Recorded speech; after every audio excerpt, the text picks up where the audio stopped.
You've got to be real with yourself and others to appreciate life. You might think you're in a bad place, but there's always someone else who's had it a bit worse, and you've got to live with those sort of things and move on. That's the first step you have to take, otherwise you stay.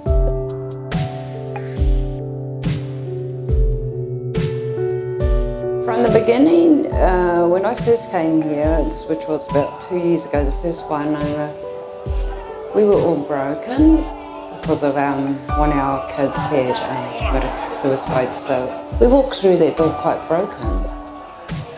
But by the end of the wānanga, which was on the Sunday, it felt like a whole load was lifted off. And that's what it did for us at the beginning. I mean, you walk in here with a load and sometimes it doesn't have to be just suicide, anything, you know, with the life out there. And by the time you leave, it's like it's been lifted. You feel fresh to face the world again. That's what it does for me.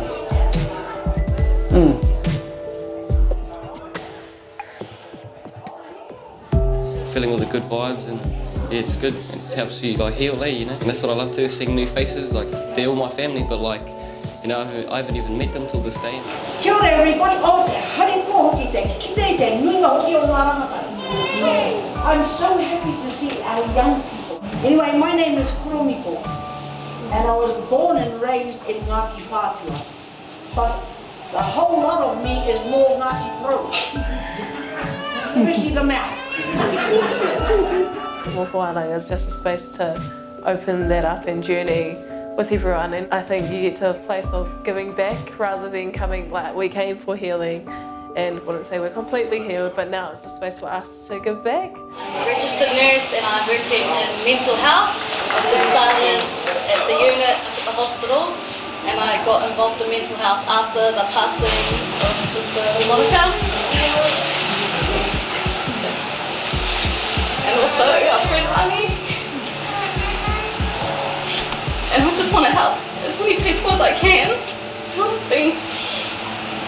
who've experienced depression, suicide. I think it's given them a sense of belonging. They're not the only ones in that situation. And I think they've also seen the fact that a lot of people have moved on to something better out there. And I think that's what it is. You know, to see a community outreach like this, so it's not a government organisation coming into schools and go, hey, do this, it has to be done this way, it's the only way it can be done. It wasn't pressured upon me. It was, hey, if you'd like to see it, just come have a look. You might think you know what's going to happen, but you honestly don't. I had such a different picture coming into this.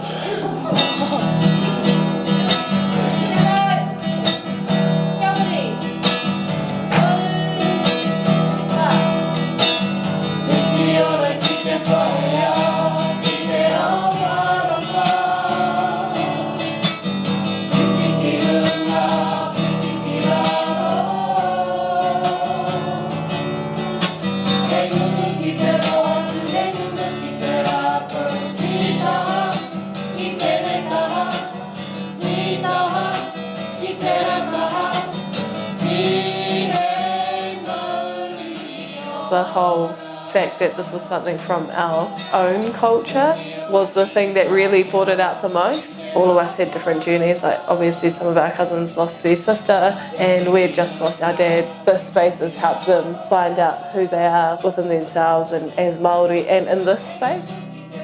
Not even just physically, but spiritually, it changed my whole perspective on life, just the message.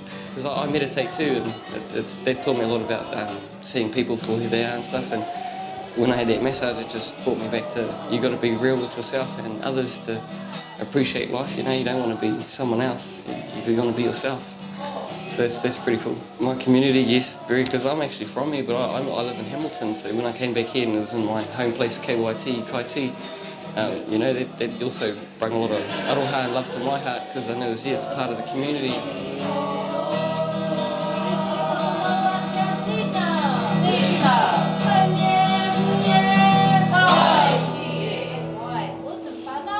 So you click a waiata and what?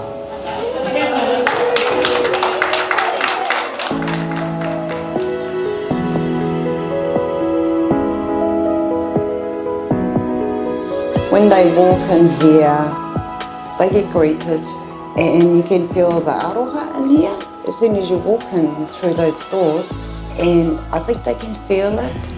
No one's judging, no one's looking. We just end up just being all together. A lot of people have walked in here with their guard up, hey? By the next day, it's like you can't help yourself, you just open up, just totally. There's always something different that comes out of the whole wānanga itself. It's just a safe space that Boiri and them have created here.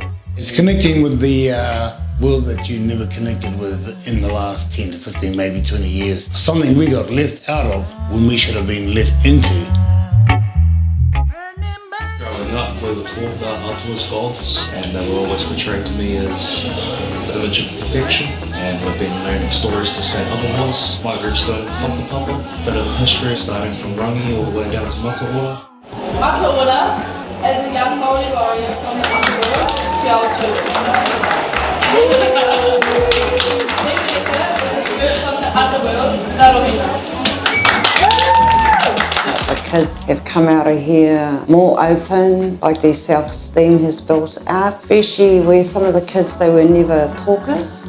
And as you can see, you know, when they were doing those group stuff, you would never get a lot of the kids doing that, eh? So it was good to hear that story, how he's made a mistake, learned from his mistake, owned his mistake.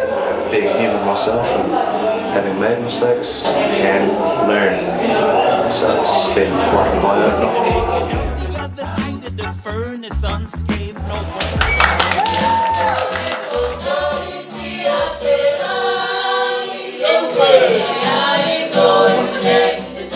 Our Māori, anyone is accepted, and everyone. I think that's what we are all about, is being with each other. That's how we get on with that. What I take from this is the beautiful pūrako that we learn. It should be normalised within our own whānau. We know too many stories about Cinderella and Beauty and the Beast, but our own pūrako are actually beautiful and what we should be teaching our tamariki, and we learn from it, and it should be normalised in our day-to-day lives because we resonate with them.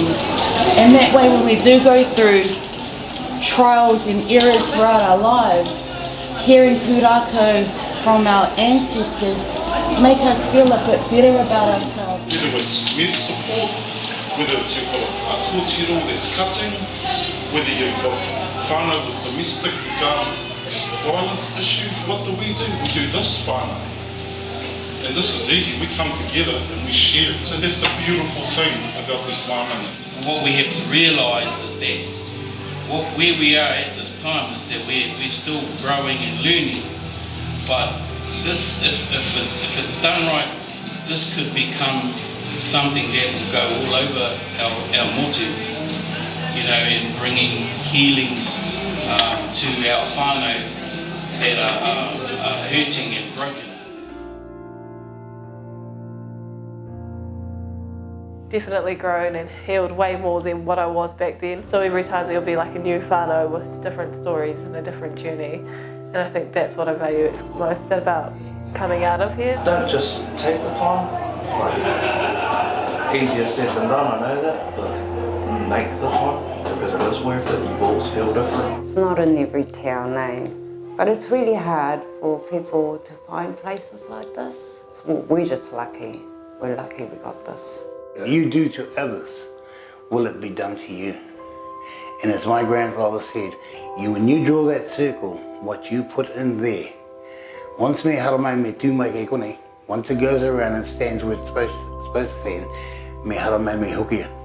What you put in there comes back to you.